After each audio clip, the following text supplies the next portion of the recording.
Everyone, আমি কয়েক বছর আগে একটি ভিডিও করেছিলাম যে প্লাস্টিক পলিউটস দি এনভায়রনমেন্ট।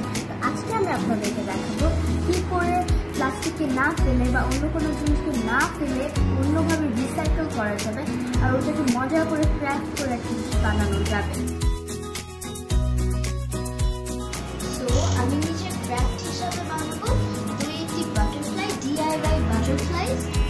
তো এখানে আমি একটি প্লাস্টিক বোতল আগে থেকে কেটে রেখেছিলাম। এরপরে আমি এখানে মার্ডি গ্লাস দিয়ে বাটারফ্লাইয়ের বডিটাকে ডিজাইন করেছি এবং অ্যান্টিনাটাকে সুন্দর করে বানিয়ে ফেলেছি। এখন বাকি আছে রিংটা বানাবো, তাহলে আসলেও সুন্দর বাটারফ্লাইয়ের মতো লাগবে। এবং আমি একটু পেপার কেটে রেখেছি যেটা দিয়ে আমি বর্ডার করবো একদম বাটারফ্লাইয়ের নিচের পার্টটা, তাহলে দেখতে সুন্দর লাগবে।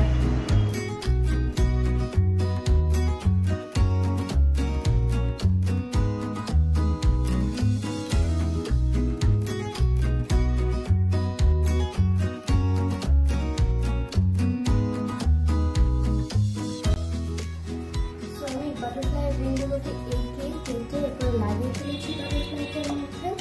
চাইলে আরও ডিজাইন করা যাবে, আমি সিম্পল রেখেছি। রিলেটেড অনেক সুন্দর ডিজাইন হবে এবং I hope you enjoy this.